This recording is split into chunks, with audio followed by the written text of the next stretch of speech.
দিদি বাধ্য হয়ে আবারও লাইভে আসলো, কি বলছে লাইভে শোনো। আবার বাধ্য হলাম ফেস টাইম লাইভে আসার জন্য। তার কারণ আমরা বাইরে মিডিয়াকে যে কথাগুলো বলি, আমি সাংবাদিকদের দোষ দিতে চাই না, কিন্তু এখন মিডিয়া, সাংবাদিকরা তো মিডিয়া কন্ট্রোল করে না, বিজেপি টোটালটা কন্ট্রোল করে এবং তাদের মালিকদের দিয়ে। এবং এখন মিডিয়া, আমি রেসপেক্ট জানিয়েই বলছি, মিডিয়ার বদলে গদি মিডিয়া হয়ে গেছে। কাজেই ওরা আমরা যেটা বলি সেটা পজিটিভভাবে না দেখিয়ে ন্যারেটিভ এবং নেগেটিভ বিজেপি অফিস থেকে যা বলে দেওয়া হয় তাই করে। ভারতবর্ষে এ ধরনের সিচুয়েশন হবে ভাবতেই পারি না। এখনও মনে হচ্ছে এইসব এত সন্ত্রাস, রাষ্ট্রীয় সন্ত্রাস, অত্যাচার, সমস্ত কর্মীদের থেকে সাধারণ মানুষকে গ্রেপ্তার, হাজার হাজার মানুষের হকার উচ্ছেদ, তাদের জীবন জীবিকা যা দিয়ে তারা সংসার চালাতো, আজকে তারা প্রত্যেকে অসহায়, দুর্বল মানুষের ওপর পীড়ন হচ্ছে, তারা নিষ্পেষিত হচ্ছে, তারা শোষিত হচ্ছে, তারা বঞ্চিত হচ্ছে, তারা লাঞ্ছিত হচ্ছে। এই বুলডোজার রাজ বিশেষ করে একতরফাভাবে মানুষকে হিয়ারিংয়ের সুযোগ না দিয়ে, মানুষকে তার রিহ্যাবিলিটেশনের ব্যবস্থা না করে, পুনর্বাসনের ব্যবস্থা না করে, আজকে যেভাবে হঠাৎ করে রাতারাতি হাজার হাজার মানুষের দোকান ভেঙে দেওয়া হলো, তপসিয়াতে বাড়ির পর বাড়ি ভেঙে দেওয়া হলো, অনেক জায়গায় আমি দেখছি মহিলারা হা করে কাঁদছে, মা বোনেরা। শুধু এখানে নয়, আলিপুরদুয়ারের বীরপাড়া থেকে শুরু করে হাওড়া, শিয়ালদা, তপসিয়া, তিলজলা, পাক সার্কাস থেকে শুরু করে, বালিগঞ্জ থেকে শুরু করে, হুগলি থেকে শুরু করে, হাওড়া থেকে শুরু করে, বর্ধমান থেকে শুরু করে, মেদিনীপুর থেকে শুরু করে, বাঁকুড়া থেকে শুরু করে, কোথায় নয়। এবং মানুষের জন্য সামান্য মানবিকতা, মনুষ্যত্ব, এইটুকু তো আমরা আশা করি না। তৃণমূল কংগ্রেসের এমএলএদের পুলিশ দিয়ে ভয় দেখানো হচ্ছে, লোকাল আইসি এবং এসপিরা ফোন করে বলছেন এবং বাড়িতে পুলিশ পাঠিয়ে রাখছেন যাতে তারা বেরোতে না পারে, এবং তাদের পরিষ্কার বলা হচ্ছে দল ভাঙুন, অমুক লোকের সাথে গিয়ে যোগাযোগ করুন। প্রথম ফোনটা পুলিশ করছে, দ্বিতীয় ফোনটা বিজেপির অফিস থেকে যাচ্ছে, কোনো না কোনো অফিস থেকে। এটা গণতন্ত্রের নমুনা? এক তো লুট করে আপনারা ভোটে জিতেছেন, ঠিক আছে, আপনারা কাজ করুন। সেটা না করে অকাজ কেন করছেন, কুকাজ কেন করছেন? আজকে সন্ধ্যের মধ্যে নেমে আসছে মধ্যরাত। দ্বিজেন্দ্রলাল রায়, দ্বিজেন্দ্র মুখোপাধ্যায় একটা গান গেয়েছিলেন, রবীন্দ্রসঙ্গীত আমাদের খুব প্রিয়, আমার নিশীথ রাতেরও বাদল ধারা। মানুষের চোখ দিয়ে সন্ধেবেলায় নিশীথ রাত নামছে এবং মানুষের চোখ দিয়ে অশ্রু বেরোচ্ছে। মানুষ সজল নয়নে প্রশ্ন করছেন, এখানে কোনো মুসলিমদের তো হচ্ছেই, কিন্তু হিন্দুরাও অনেকে অত্যাচারিত। এক তো গরুর দুধের ব্যবসা যারা করেন, শুধু মুসলিম দেখতে গিয়ে একটা তো বকরিদের উৎসব তাদের করতে দেননি। কিন্তু আপনারা কি ভুলে গেছেন গ্রামগঞ্জে প্রত্যেকটা বাড়িতেই প্রায় গরু থাকে এবং গরু মিল্ক ফার্মার্স আছে, তাদের বিরাট গ্রুপ আছে। কারণ আমরা মাদার ডেয়ারি, আমরা বিশেষ করে বাংলা ডেয়ারি করেছিলাম বাংলায়। আমরা দুধটা কিনতাম চাষিদের থেকে, যারা গরুর দুধ বিক্রি করে, যাতে তারা দামটা প্রপারলি পায়। আজকে হাজার হাজার মানুষ যারা দুধ বিক্রি করে, যারা গরু থেকে দুধ থেকে ছানা বানায়, ছানা থেকে মিষ্টি বানায়, সেই আমাদের ছোট্ট ছোট্ট শিশুরা দুধ খেয়ে থাকে, মানুষ দুধ খেতে ভালোবাসেন, তারা দুধ খেয়ে থাকেন। আজকে কিন্তু তাদেরও মনে রাখবেন, বিরাট একটা কমিউনিটি, লক্ষ লক্ষ মানুষ তাদের জীবন জীবিকা হারাচ্ছেন। আমাদের কর্মীদের একটা মিছিল করতে দিচ্ছে না, একটা মিটিং করতে দিচ্ছে না, বাড়ি থেকে বেরোতে দিচ্ছে না। যারা বলে ভয় নয় ভরসা রাখুন, তাদের কাছে আমার সবিনয় প্রশ্ন থাকবে, প্লিজ দয়া করে আমাকে ভুল বুঝবেন না। মানুষের জ্ঞাতার্থে জানাই, আমাদের 2500 পার্টি অফিস আপনারা ভেঙে চুরমার করে দিয়েছেন, অনেক মন্দিরেও তালা দিয়ে দিয়েছেন, ঈদগাঁও দখল করেছেন, মিশনারিদের ফান্ডও বন্ধ করে দিয়েছেন,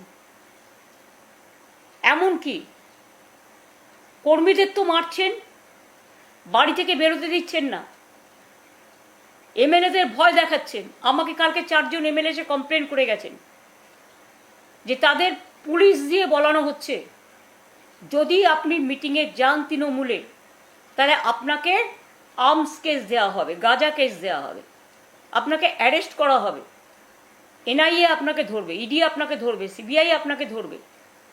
এটা কোন গণতন্ত্রের নমুনা? টোটালটাই কি গ্রাস করতে চান?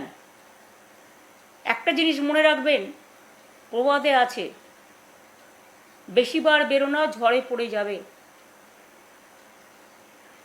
বারবারন্তর তো একটা সীমা থাকা উচিত। অত্যাচারের একটা সব সীমা অত্যাচারের লঙ্ঘন হয়ে গেছে।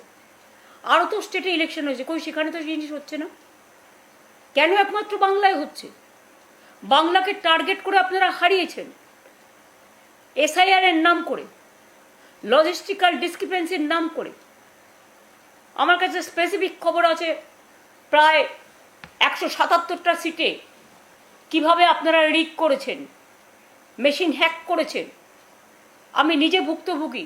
আমাকে মারতে মারতে কাউন্টিং সেন্টার থেকে বের করে দিয়ে পুরো লুট করেছেন। তখন আমি 13,000 ভোটে জিতছিলাম। এত কিছু করার পরেও আমাদের রাজারহাটে তাপস জিতে গেছিল, অ্যানাউন্স হয়ে গেছিল। পরের দিন আবার রিকাউন্টিংয়ের নাম করে বিকেলবেলায় তাকে জোর করে 300 ভোটে হারালেন। এরকম অনেক কেস আছে। এবং এটা ভাববেন না আমাদের কাছে এভিডেন্স নেই, ডকুমেন্ট নেই। সব এভিডেন্স ডকুমেন্ট আমাদের আছে। এবং সবচেয়ে নির্লজ্জ যারা আপনাদের হয়ে তাবেদারি করে আপনাদের জোর করে জিতিয়েছেন। ফল তো হয়তো স্ক্রুটিনি হয়ে গেছিল, প্রথম স্ক্রুটিনিতে ক্লিয়ার ছিল, তাহলে সেকেন্ড স্ক্রুটিনি করে যিনি এখন প্রধান অ্যাডভাইজার হয়েছেন, রাজা বাবুদের কাকে দিয়েছে রাজার পাট? তারা হল্লা বাবুদের মতো গিয়ে নিজে বসে সিট পাইয়ে দেওয়ার জন্য এত লুট করেও হয়নি, স্ক্রুটিনি করছেন, আবার করে বললেন ফলতায় ইলেকশন হবে। গিয়ে ইলেকশনটা করবে কি করে? 500 এজেন্টকে গ্রেপ্তার করলেন, ওখানকার ক্যান্ডিডেটকে ভয় দেখালেন, বেরোতে দিলেন না, মানুষকে বেরোতে দিলেন না, টোটালটাই লুট করলেন। আর কত লুট করবেন? লুট করারও তো একটা সীমা আছে। মনে রাখবেন, বামফ্রন্ট 2006-এ 235টা সিট পেয়েছিলেন এবং সেখানে অহংকার করে বলা হয়েছিল আমরা 235। আজকে আপনারাও এত লুট করে এত জেতার পরেও, মানে যেটা সকল জেতা, আমি তো মানি না এই জেতা, সকল জেতা করেও আপনারা স্বস্তি পাচ্ছেন না। তাহলে কি আপনারা ভয় পাচ্ছেন? ভরসা করতে পাচ্ছেন না বাংলার মানুষকে? তৃণমূল কংগ্রেস একটা রাজনৈতিক দল, স্বীকৃত রাজনৈতিক দল। সেই রাজনৈতিক দলটাকে ভাঙবার জন্য কাউকে টাকা, কাউকে ইডির ভয়, কাউকে সিবিআইয়ের ভয়, কাউকে অ্যারেস্টের ভয়, কাউকে পরিবারের ভয়, কাউকে ছেলে মেয়েদের তুলে নিয়ে যাওয়ার ভয়, অনেক কিছু ভয় দেখাচ্ছেন। ভয় কেউ কথা বলতে পারছে না, তারা বাধ্য হচ্ছে, তাদের বাধ্য করছেন যাতে তারা দল ভাঙে। মনে রাখবেন, আজকে আপনাদের সুদিন আছে, আপনাদের গভর্নমেন্ট চলবে তো আগামী দিন, নিজেরাই ঠিক করে নিন। বিজেপির অনেক নেতারা আমি জানি আগে আমার সাথে যোগাযোগ রাখতেন, তাদের যে কোনো বিপদে আপদে আমি পাশে থাকতাম। তার জন্য আমার কোনো কৃতিত্ব নেই, এটা আমার দায়িত্ব এবং কর্তব্য বলে আমি মনে করেছি, সব পার্টিরই। কিন্তু আজকে আপনারা কি করছেন? বড় বড় ভাষণ দিয়ে মিথ্যা ভাষণ দিচ্ছেন, অভিষেককে যেভাবে আপনারা অ্যাটাক করলেন, নিজেরাই ইচ্ছে মতো যারা বাঁচাতে গেল তাদের নামে তাদের অ্যারেস্ট করলেন। আর বিজেপির যাদের সাথে বিজেপির নেতাদের ছবি আছে, লোকাল তো বেশি ছিল না, কয়েকজন মাত্র হাতে গোনা, বাইরে থেকে আগের দিন নিয়ে এসেছিলেন, খাবার প্যাকেট যাচ্ছে, একদিন আগে থেকে তাদের অন্য জায়গা থেকে নিয়ে এসেছিলেন, এবং তার মধ্যে অনেক কাণ্ডও আছে, লজ্জাস্কর কাণ্ড। সেটা পরে বলবো না হয়, ভিডিও রেকর্ডিংও অনেক তোলা আছে। আপনারা ওইটা ছোট্ট গলি ছিল বলে যদি হেলমেটটাও না পেত, এমনভাবে পাথর ছুঁড়েছিলেন যে তার মাথাটাকে মানে পুরো স্পট ডেথ হয়ে যেতে পারত। এইভাবে একজন পুলিশ মারা গিয়েছিল। তারপরেও বিজেপির সভাপতি বলছেন গর্ব করে, আরে বেঁচে তো আছে। হ্যাঁ বেঁচে আছে, আপনারাও বেঁচে ছিলেন আমাদের সময়, আমরা আপনাদের দুধে ভাতে রেখেছিলাম। আর আপনারা আজকে বন্দুকের গুলি আর পুলিশি রাজ দিয়ে রাষ্ট্রীয় সন্ত্রাস করছেন। এতে কি আপনাদের সুনাম হচ্ছে? না সারা পৃথিবী জুড়ে লোকে ধিক্কার দিচ্ছে? আয়নায় একটু নিজেদের মুখটা দেখুন। কোনো মিছিল মিটিং করতে তৃণমূল কংগ্রেসকে পারমিশন দিচ্ছেন না, ওয়ারাস অন্যান্য রাজনৈতিক দল যারা আছে, যারা আপনাদের দোস্ত বলেন, সকল দোস্ত, তাদের তো পারমিশন দিচ্ছেন। তাহলে আইন কি এক একজনের জন্য এক এক রকম নাকি?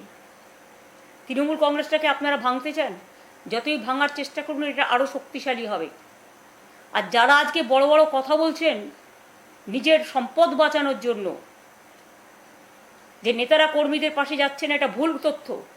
আমি নিজে কোর্টে গিয়ে লড়াই করে এসেছি, ঘরে ফিরিয়ে দেওয়ার ব্যবস্থা করেছি। এখানে প্রশাসন সন্ত্রাস চালাচ্ছে, যারা রক্ষক তারা ভক্ষক হয়ে গেছে, টোটাল ললেসনেস চলছে। এমন পৃথিবীতে ডার্ক হিস্ট্রি হয়তো হিটলারও করতে পারেননি, চাউশেস্কুর আমলেও হয়নি। এবং গোয়েবলেসের অপপ্রচারের থেকেও যে ভঙ্গিমায় আপনারা করছেন, আপনাদের জন্য আমার কোনো ভাষা নেই, সব ভাষাই নিরুত্তর। কারণ ভাষা যখন ভাষা হারায়, অত্যাচার যখন সব সীমা পেরিয়ে যায়, মনে রাখবেন কটা এমএলএ আর কটা এমপিকে টাকা দিয়ে ভেঙে বা ভয় দেখিয়ে ভেঙে তৃণমূলটাকে দুর্বল করা যায় না। তৃণমূল এতে আরও শক্তিশালী হচ্ছে, এটা মনে রাখবেন। দলের প্রথম সারির নেতা, লোকসভা যাকে আপনারা সারাক্ষণ গালাগালি দিয়ে বেড়ান, দলের থার্ড লার্জেস্ট অপোজিশন পার্টির, সেকেন্ড লার্জেস্ট অপোজিশন পার্টির লিডার অব লোকসভা পার্লামেন্টে, তাকে আপনারা যেভাবে অ্যাটাক করলেন, যেভাবে মারলেন, তার চোখ এখনো অক্ষত আছে কিনা আমরা জানি না। ডাক্তার ডাকা হয়েছে, কারণ এখানে তো আবার হাসপাতালকেও বারণ করে দিয়েছেন যাতে কোনো হসপিটাল ট্রিটমেন্ট না করে। ওপিডিতে স্ক্যান করতে ভয় পাচ্ছে। এ কোন রাজত্বে আমরা এলাম? এটা কোন তুগলকি কাণ্ড চলছে? এটা কোন লঙ্কা কাণ্ড চলছে? লঙ্কা কাণ্ড তো হয়েছিল সীতামাকে উদ্ধার করার জন্য, আর আপনারা পুরো বাংলাটাকে লুম্পেনদের হাতে তুলে দিয়েছেন, কলকাতাটাকে লুম্পেনদের হাতে তুলে দিয়েছেন।